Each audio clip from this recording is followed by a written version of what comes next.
Guys, UFC 314 is coming up, and my partners at DraftKings are helping get you in on all the action. In the co-main event, it's going to be Chandler versus Pimlet.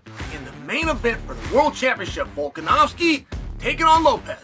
You are not going to want to miss this fight night, and right now, my partners at DraftKings are offering all new customers $150 in bonus bets when you bet just $5.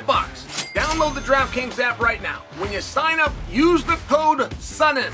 DraftKings, the crown is yours.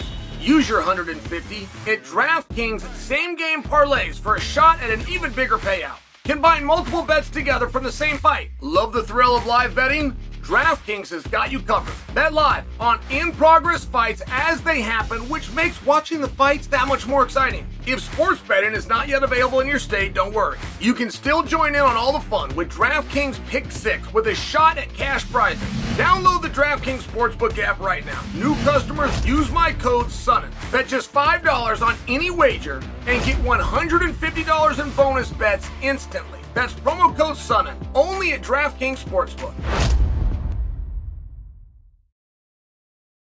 Are we underestimating, as fans, are we underestimating Alex Volkanovski? And I will tell you, I'm not giving him a prayer. And I like Volk. Volk might be my favorite fighter. Volk, Dan Hooker, Michael Chandler. Right? I mean, I've narrowed who my favorite is down to just a few guys. I definitely stand and back Volkanovski, but it's comparative. Volk, are you a good fighter? Yes. Is Volk a great fighter? Yes. Okay. Does Volk look like a good and a great fighter if he's fighting against Lopez? No. That would be my opinion. That's where that answer would come in. So it's not ever a commentary on Volk. It's a comparison to two guys' skills. So Volk said, hey, look, I get it. Volk did a very interesting interview. He said, look, I get it.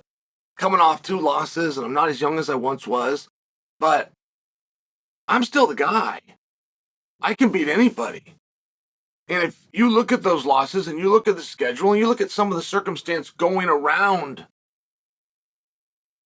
those competitions, I said, you're really overlooking me. Not to mention, I'm fighting in a world title, but I'm not fighting against the next best guy. Like, if you think that if Volk loses here, Volk should retire, great, that conversation will be there. But if you think Volk loses here, just put him in there with someone pretty good. Well, that's what happened. They didn't put him in there with the world champion. The world champion walked away. That's what this is. He's not in there with the best guy. He's in there with just find me a guy.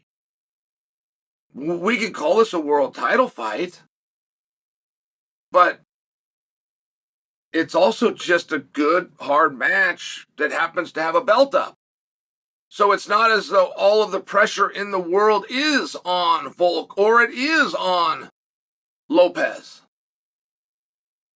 And it's just some food for thought. And when Alex, and I'm very drawn to this interview. I like this interview by Alex. But when he started talking about things like, it's not over, I've got the strength, I can still beat him, it was very light on specifics. And I wouldn't argue for you that he owes us his game plan. But either way, it was very broad strokes about how strong I am, how dedicated, what my trainers and team have done with me, how focused I am, the grappling's all coming together, the power's always been on my side. That's very different than this guy talking about Lopez. This guy is susceptible to a left jab. And the left jab goes right on his nose, and I'm going to find that about 3 times. Then I'm going to set up for it, but I'm going to pull back. I'm going to hit him into the body. That's when I'm going to come out. I'm going to catch him with that big power cross, and now he's going to change him completely. At this point, I'll have broke his nose, I'll have swollen his eye, and he will realize who the world champion is. Why wasn't he speaking like that? Was he trying to keep something from us? Was it a game plan that he didn't want to reveal?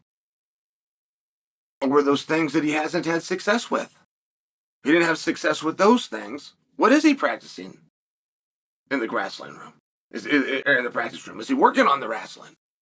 Is he working on the jiu-jitsu? I've seen a number of tapes get released coming out of that camp, and I enjoy it very much to that camp. I get a real kick out of those things. The Instagram posts, Facebook Lives, whatever it is, I get a real kick out of that. But every single thing that I've seen is Volk on his feet. I mean, he's all wrapped up like a Teletubby. He's got more cotton and wraps on his head, and it's coming down his shins, and he wears these gloves that look about 45 ounces, and then that's before you come into this body bar that goes down and apparently protects your nuts. I've never seen so much Kevlar on a guy. And if I was just to juxtapose that about other camps with Volks, that's not what I ever see. I always see grappling. They never release live sparring from their feet. They release grappling. And sometimes they'll bring in a guy like Zuck. Some videos they'll have Craig Jones. Sometimes in the background you'll get a cameo of Robert Whittaker. But those aren't the videos that they're putting out this time. Is that a coincidence? Probably. Is there anything to draw from that? Unlikely. Am I right in my assessment to tell you the videos that he's putting out have a juxtaposition against the ones he used to put out and they're polar opposites? Yeah, I am right. That is happening. And if Volk believes that he can beat Lopez, he doesn't owe us an answer. He owes it to himself. I've been an athlete that's bit off more than I can chew. But I'm still planning to go out there and chew it. When I bit it off, I might not have had the skills. But in the time before we make that walk, I'm going to find them. I'm going to find a way, and I'm going to find something creative.